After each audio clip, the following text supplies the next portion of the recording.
All right, everyone. Welcome to the session, Managing System, Program, and Practice Changes in Adolescent and Young Adult, Multidisciplinary Community Mental Health Service Care Delivery to support virtual service integration.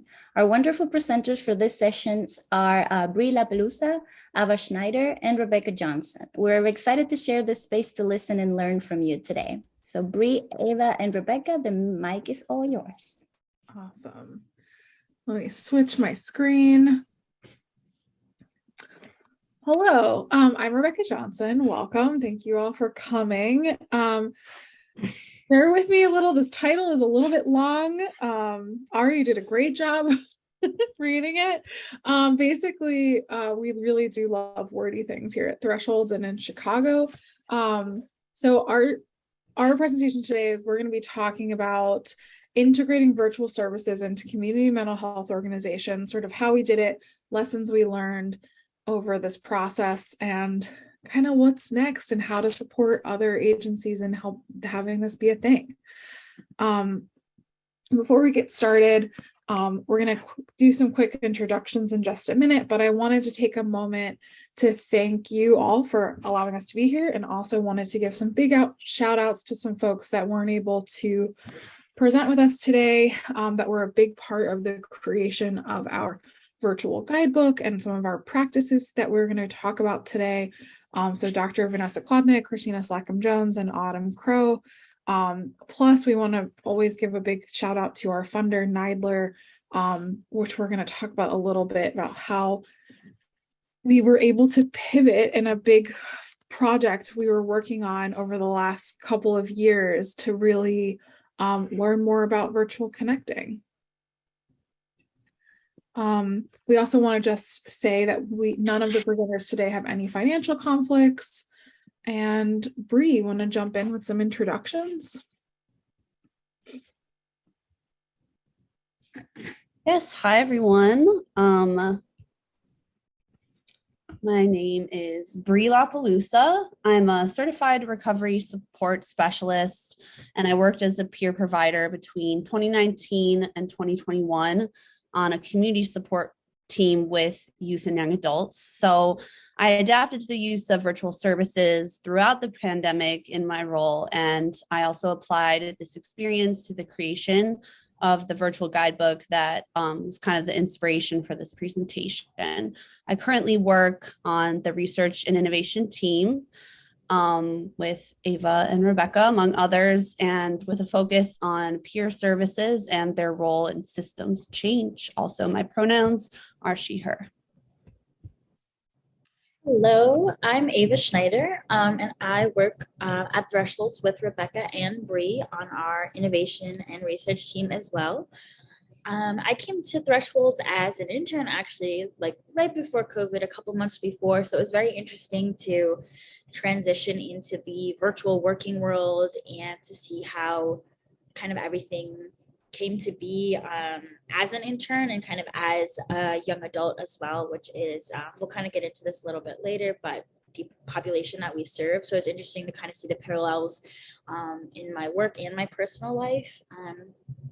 And yeah, I do a lot of data and knowledge translation for our team at Thresholds, and my pronouns are also she, her. And hello again, I'm Rebecca Johnson. I'm the Assistant Director of our Youth and Young Adult Services Research and Innovation Department. You will hear us refer to Youth and Young Adult Services as YAYAs. That's like kind of our local name for it. I have a master's in counseling and a master's in women and gender studies, and I've worked in community mental health for somewhere between 8 and 10 years and in many different roles. I've been a residential support specialist, I've been a therapist, I worked as an evaluation specialist and a research coordinator before leading this team. A fun fact about me, my wife and I just had a baby who is just over 2 months old. So it's been a wild couple of months on top of everything else that's always happening in the world. I come to this work with a passion for creating space and advocating for marginalized populations. And to me, virtual services offer access to folks that might not receive access to mental health care. We have worked really hard the past couple of years to learn to connect with and support young adults in connecting with one another. through virtual community gathering. Also, my pronouns are also she, her. Amazing. So before we get started, I'm just going to go into a little bit of the context behind the creation of this best practices guide and explain a little bit more of YAYAs to you all. So as Rebecca had mentioned, that stands for our Youth and Young Adult Services at Thresholds. And we sort of have it divided into two different teams, or kind of service modalities, I guess, if you will. So generally speaking, our YAYAs programs are nationally recognized for serving marginalized and vulnerable young people with emerging or established serious mental health needs.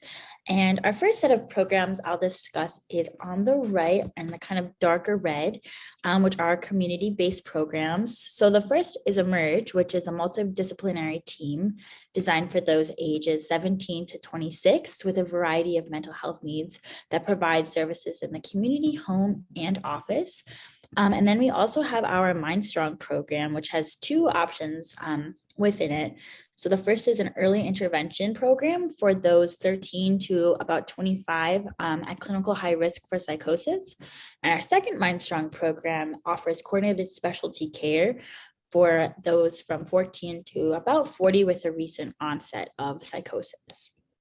And then our other programs on the left serve a little bit younger of a demographic and our residential programs.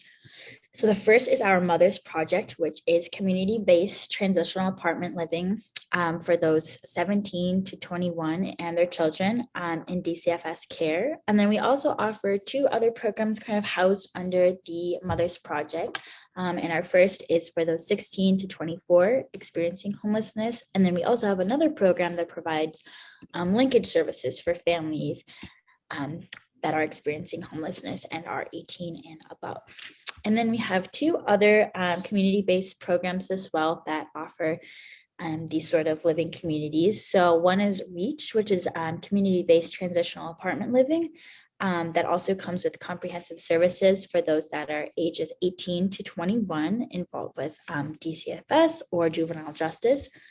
And then our final program is YAP, which is also community-based residential care and coordinated care for those 16 to 21 that are referred for from DCFS, juvenile justice, as well as school districts or family support programs. And now we're just going to discuss a little bit more about what kind of opened our eyes and provided this like entree into virtual care. And so Rebecca's going to take that. Thanks, Ava. I also want to add really quickly that Bria, Ava, and I all support our YAYA's advisory board, which is a advisory board of representatives across all of these programs. So we have about 10 to 15 young people we meet on a monthly basis, and they're also a part of this. So we're going to bring them up a couple of times. So I just wanted to add that as like a little caveat. So our introduction to virtual service that is more official, I think that there's always been kind of under the radar virtual services happening. But really, and I'm sure that this is a very common theme for many people in this room right now, when COVID happened, we had just received funding through NIDLR for our core program, which is the Career and Occupational Readiness Experience. This is an enhancement to IPS supported employment for youth and young adults, and it offers a 15-week vocational training program that combines classroom learning with a 12-week paid internship in the community. So we were supposed to launch this project April of 2020, and we had to make a huge pivot to try to figure out how to continue and move forward. And by doing so, we decided that the best course of action was to start with having it be done virtually. So this was quite an experience and led to a lot of what we're going to talk about today, because it required us to take a lot of time to examine our practices, understand the laws and what had changed and what was changing and what wasn't changing, to assess like HIPAA and other like legal ramifications of virtual service delivery, and to really make sure that young people, staff, and like the whole agency really was ready for this kind of move. So it's been a big part of this. It actually helped fund our ability to create a virtual guidebook that we're going to talk about today. Ava, you want to get us started off with a little activity? Yes, so we are going to pull up our little Zoom whiteboard. And I just want to, and I'll put this question in the chat as well, but we just want to kind of ask you all, in what ways do you utilize virtual connecting when you happen to work with youth and young adults specifically? Yeah, I like this as well in the chat. Bethany said that they like to use YouTube videos that connect to their hobbies, video games. I think that's a great way to really engage people. We had a bunch of young people host what was it, Brie? It was like some sort of community group together virtually. We did a couple of those. Yeah, I actually started something called the COVID free hour during like 2020, where it was like a group Zoom for program participants, where the only rule was that we didn't talk about COVID for an hour because it was so saturated at the time. And from that, some more groups kind of came out of that experience. So that was pretty cool. Mm-hmm. Google Photo Voice was also something. There was like a photo voice project that a group of participants did together. So it was really great to find ways for, people to connect with each other, not just with the providers or staff. Something I prioritized. Mm-hmm. I feel like we prioritized a lot of like screen sharing too, or like I feel like there were some examples of people that would like clean together over Zoom. The phone. Over the phone, which like seems silly, but like also was a great way to engage young people. Mm-hmm. We had a big thing where we were doing Facebook messaging for a while and Facebook video, back when rules were real laxed. Yeah, I love these. We all know how hard it is to engage anyone, but especially young people. It can be really difficult. So these are great examples. Awesome. So our learning objectives today are to identify key agency organizational factors and policies that support effective virtual delivery, to manage change and improve service quality, to develop skills in effectively supplementing in-person services with safe and effective virtual services. That will make more sense as we move forward, what that means, I think. And to translate virtual and in-person service by blending best practices to your agency setting. So in this process, as I mentioned a little bit before, we actually developed a virtual best practice guide for youth and young adult community mental health care providers. And in this process, we found like 3 main areas that we felt that needed to be kind of better examined. So one was examining access to our community and our agency. 1 is to learn how the organization can best support virtual best practices. And 3 is to evaluate those practitioner activities. Ava's going to drop a link to our virtual guidebook. We'll also drop it again at the end so that y'all have access to it. It's a pretty cool little document. And to get us started as well, to think a little bit about our methods and how we went about creating this guidebook and becoming, I don't want to use the word expert, but like sort of like people that are really focused on this. We think it's really important. We worked with a lot of folks to develop these processes. So we definitely made sure to talk with young people, staff, leaders, other experts in our community. We did this through like lots of meetings, and I feel like we had little mini focus groups, even just mini focus group type conversations. We talked with people from quality, from legal, from every layer to make sure that what we were doing was safe and effective and ethical. We worked with young people. We brought ideas to the advisory board. The advisory board was also a really big part of like the beginning of how do we do this and what do young people want and need, which I think was really exciting. And then our purpose was really to write down what people were doing.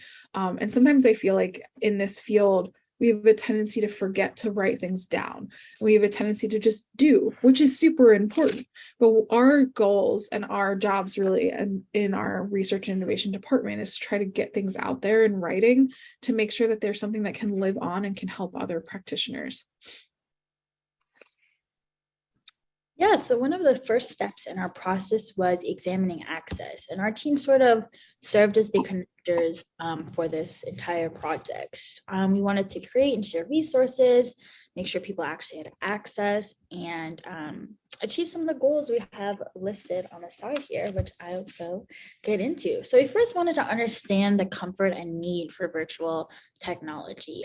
We conducted a survey with staff and participants to kind of assess their perceptions about virtual technology as well as their access to it. We really wanted to make sure that people could actually get onto a computer. That was a huge thing that is necessary for any agency to understand when considering this type of work. And then we kind of wanted to connect across areas. So we met with program leaders, direct care staff, young people and their families. We wanted to figure out which modalities they were comfortable using, whether that be phone, computer, or something else. If they had concerns about any of the technology usage. I know some leaders at our agency were a bit hesitant at first just because it's new and not necessarily something everyone's super comfortable with. And so kind of keeping with that, we wanted to identify which platform would be best and how people would feel most comfortable. And there's so many options out there, especially at the beginning of the COVID era. I know people were exploring, FaceTime, Skype, things like that, as we said, Facebook. And obviously now, as we've kind of come more into this virtual worlds, we found different things like Doxy.me or WebEx that are safer, more HIPAA compliant, and even things like Zoom we really didn't know existed until COVID. So figuring out ways to utilize things like that. And then we moved on to share the resources that we came up with, because we did a lot of research on just virtual connection in general with youth, as well as the actual platforms, Wi-Fi access, low-cost plans, just because you also need to keep in mind, what populations you're serving and make sure that they're able to access technology in an affordable way. And as we mentioned before, access was a big thing for us as well, because it's hard to offer these services if your clients don't have access to a computer. And so we needed to work within our agency and different departments and figure out if we needed to apply for local or federal funding at all, and find ways to kind of distribute what we did have to participants.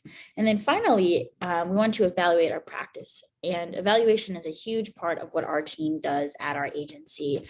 And it should be a big part of implementing any new sort of strategy, because you want to make sure it really works. So we wanted to identify desired outcomes and make sure that we measure those regularly to see that we are promoting safe and equitable care for our participants.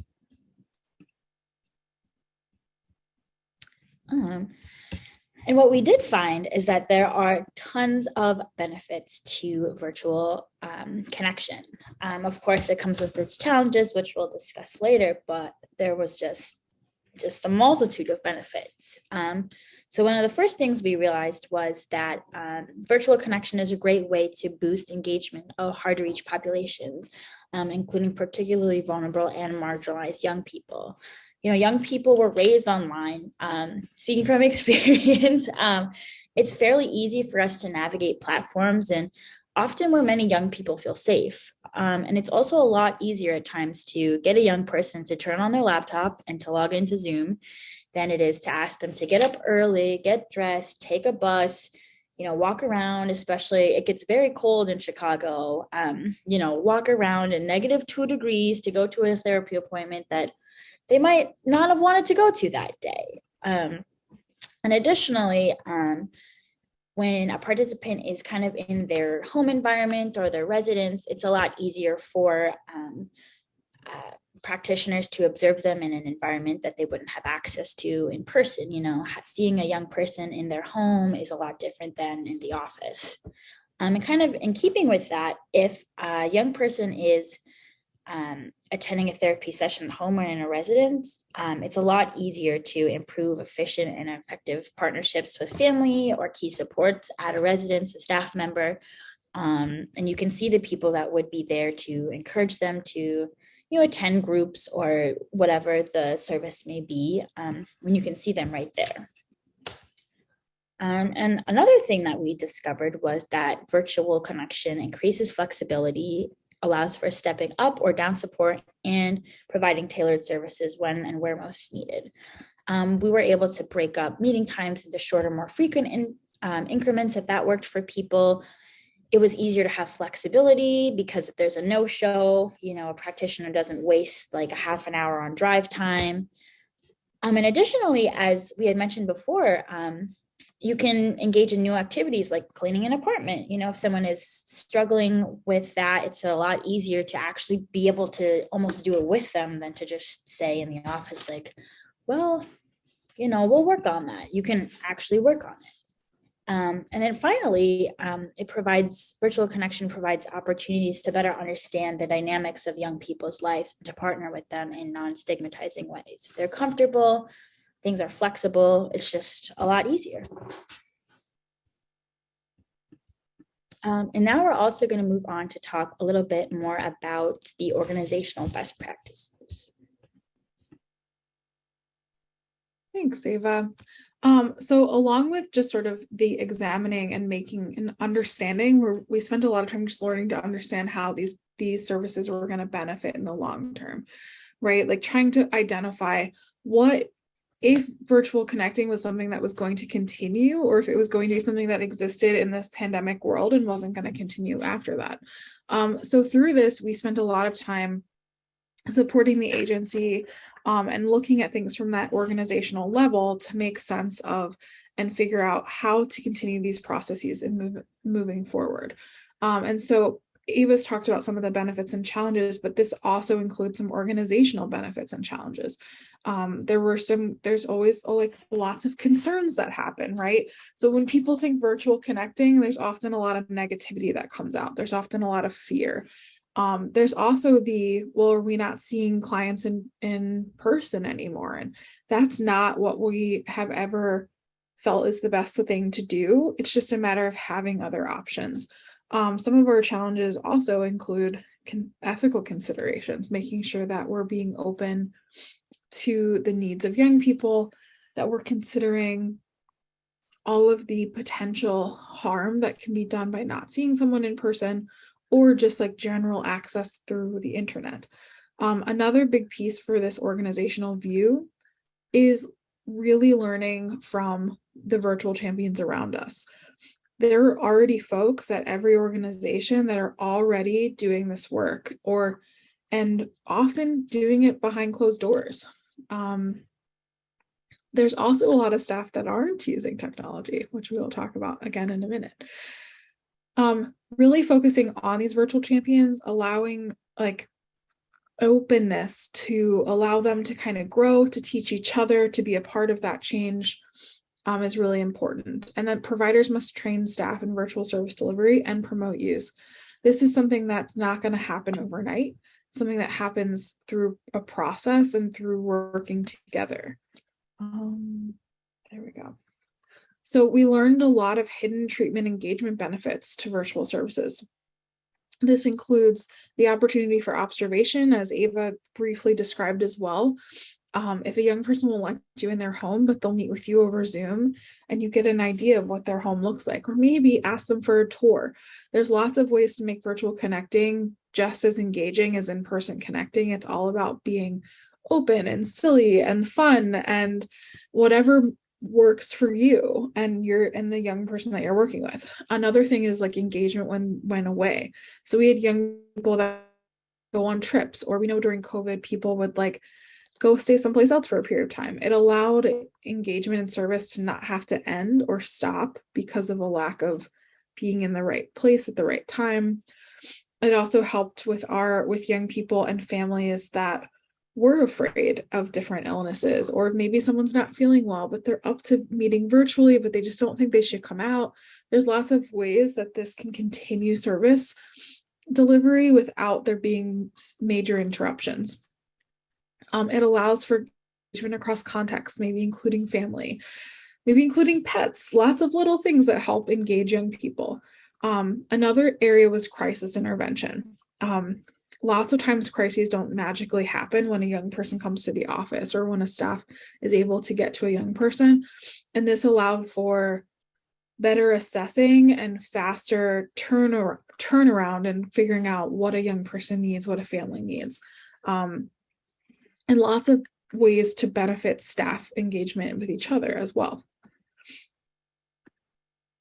So these tips here are taken directly from our virtual guidebook, and they're examples from staff that worked on clinical support teams during the pandemic and beyond. So these are lots of areas that are beyond working with the participant, which Bria is going to talk about, but more about working with each other. So one of the biggest takeaways is the lack of real understanding on how to communicate and connect with one another while working on these community support teams, and also transitioning to virtual work in general. I know that my team has maintained more of a work from home status since the pandemic, and that has really worked for us. But without these sort of strategies, it would have been really hard. So we were able to learn to communicate more clearly, to work better together. We use technology in really creative ways, like over the holidays, instead of meeting to have dinner, we had oh my gosh, someone come and do our horoscope charts, which was really fun and different. We find new ways to connect as a team that feel safer and better for everyone. It also allows for more flexibility of work-life balance. It's important to validate that tech fatigue that your staff are going to go through, and really focus on how can technology improve productivity without increasing workload. I'm going to hand it over to Bria to talk a little bit more about our providing practitioners changes that happened. Hi, everyone. So once again, my name is Bria. So my contribution to the virtual guidebook was based directly from my experience of working as a provider during the pandemic and witnessing the change that was happening and that needed to happen, and that needs to be sustained. So although many of these practices were developed earlier during the COVID pandemic, when in-person connection was more restricted, we continued to use and advocate for virtual connecting as an option. Obviously, our entire world and conception of normal practices for everything have changed significantly since 2019, 2020, and virtually connecting is as important as ever today. I know that I certainly connect with my therapist over Zoom more often than in person. And this is especially true for young people, for working with young people who, as Ava mentioned, more seamlessly adapt to the ebbs and flows of virtual connection and often prefer it and feel more safe in that space. So for practitioner change, the importance of blending in-person and virtual support, strategically determining when to use virtual technology, and supplemental use of virtual connecting. Next slide. Awesome. So this is as it says, a real life dilemma. Speaking of experience, this is a situation that occurred when I was working on a community support team. So I'll read this for you. Real life dilemma. While building rapport with Phoebe, a program participant who loves dogs, Diana shares photos of her new puppy named Rosie, taken from an Instagram account that Diana, the provider, created. Phoebe asked for the account name to follow the dog on Instagram. Initially, Diana, the provider, feels uncomfortable sharing it with the participant because it's not her personal account. Later, though, Diana grew concerned that sharing the dog Rosie's page would create direct access to her own online network and personal information. So unlike the brief dual relationship of running into a participant at a dog park or a groomer in the community that you live in, following the dog on social media creates like a constant connection. So want everyone to think about that for a little bit. Take a moment to reflect on this, and please add your initial reactions or share any similar experiences you might have had in the chat that occurred in your work. Some questions here are, what's your immediate reaction to this dilemma? What might be benefits of following each other's pets' pages on social media? Or what might be some of the drawbacks of following each other's pets' social media pages?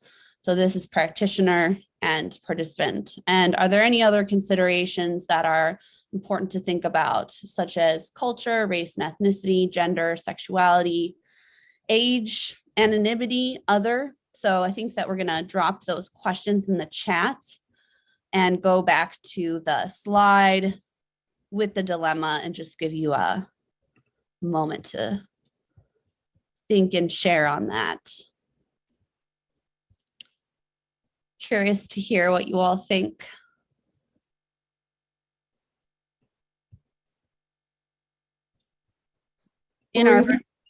How you would coach a staff if you are like a supervisor or administrator.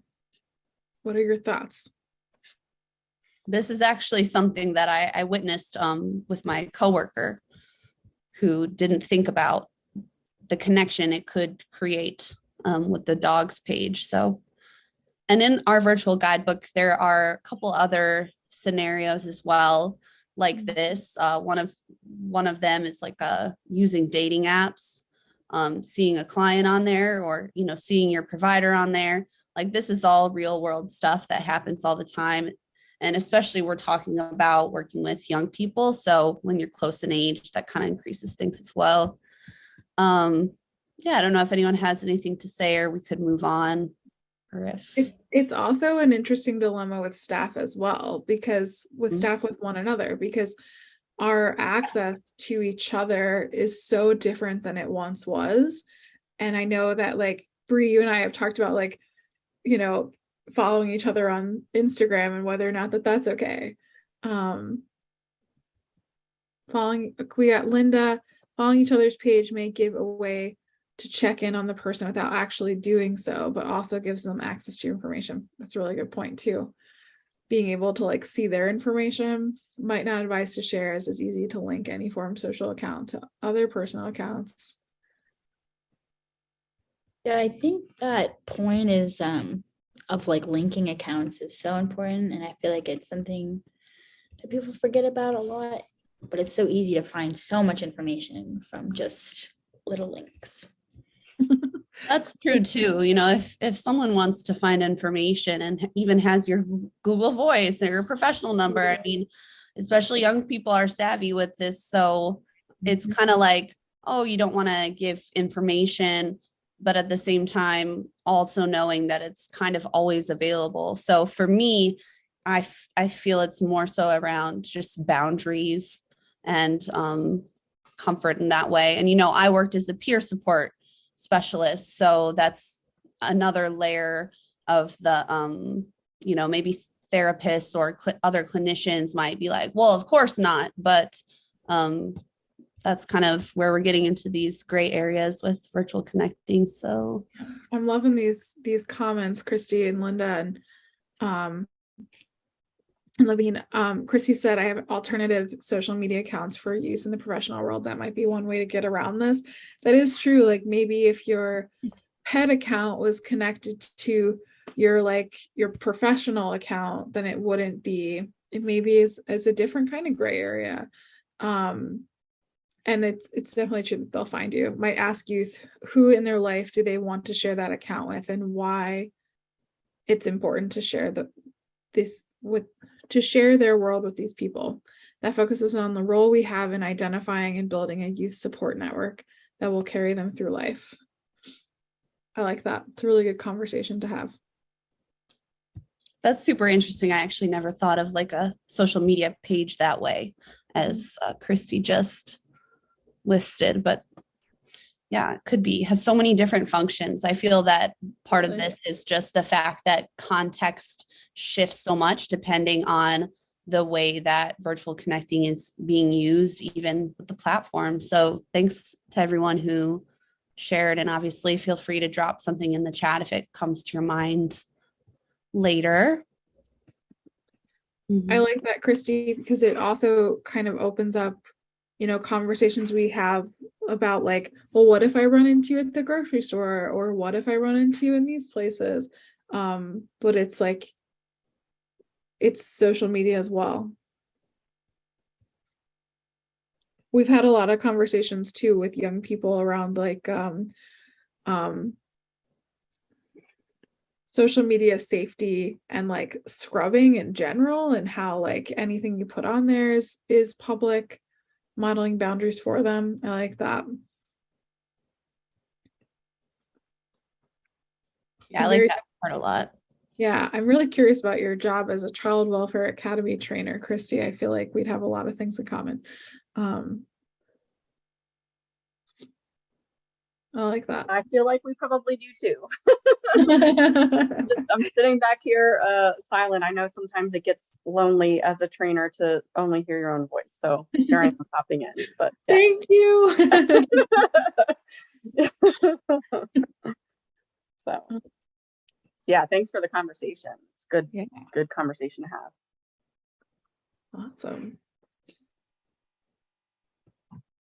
It's so true too. Like my wife and I even like to like, my wife will be like, I've seen pictures of what my wife's therapist looks like. Like, it's so silly, but like, you want to know like this person that's like kind of a part of people's lives, right? It's like it's a weird world we live in.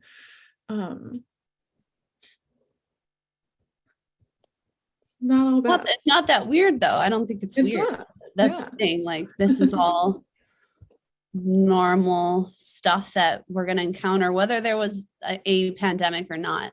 I think that's kind of like the frame that, created this project, but it's just how things are. Even before the pandemic, we were using virtual connecting. So that really shows that blending those services with in-person services are something that can really like benefit and amplify connecting and engagement in the future. So that being said, we can move on to some tips for virtually connecting, which we've already been sharing a little bit of.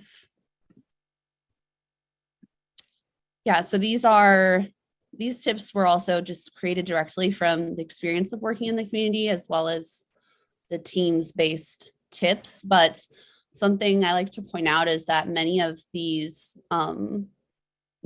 strengths already draw from like the strengths of working in community support, just being applied to a virtual setting. Like, working in community support is by necessity so adaptive. You have to be flexible. You have to be, willing to change your idea of what engagement is. So these things are some of them, practitioners are already doing, and then can be applied to a virtual setting. So I think that be willing to try new things, be creative, and doing things together virtually is super important. Of course, right in the middle, as we talked about access, help participants accessing technology. And we've been talking about young adults and how easy it is for them to be online.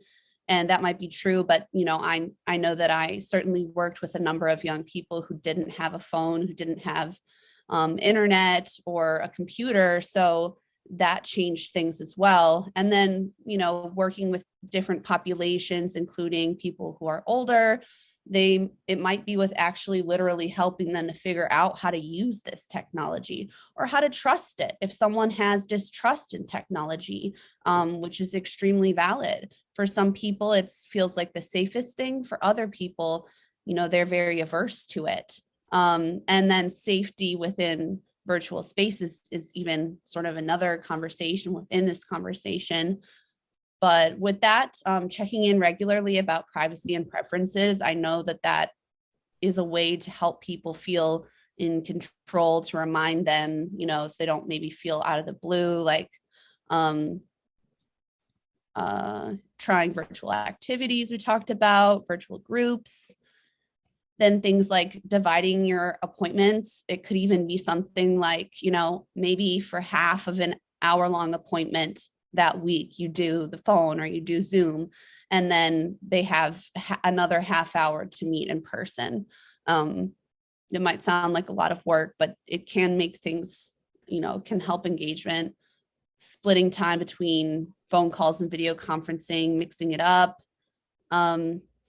Crisis planning and assessment. That's something I think that is also really important to figure out in an agency specific way, but also checking in with your participants and talking about what that looks like in a virtual setting. And to take a step back to what we've been talking about with examining access and like from an organizational structure, this was also a part of it. Like, we examined young people's access. We got grants for computers. We've helped young people get access to Wi-Fi. We made sure that there was Wi-Fi at all of our residential sites because there wasn't before, which was baffling.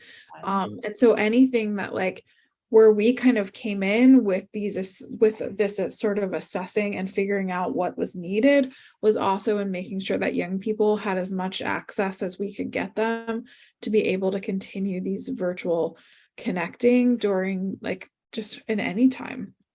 And that goes back to the organizational level as well, as far as, for example, like residential settings and things like that. I know that we had some residences that, for example, did have Wi-Fi, but the young people's access to it was extremely restricted. So there's, on a practitioner level, what you can do, as well as on, an agency or organizational level, systemic changes that that need to be advocated for and need to be highlighted. So that survey that we did definitely, I think, brought some of those things to light. Cool. So in summary, our objectives today were to identify key agency organizational factors and policies that support effective virtual service delivery to manage change and improve service quality, to develop skills in effectively supplementing in-person services with safe, ethical, and effective virtual services, and to translate virtual and in-person service blending best practices to your agency setting. So hope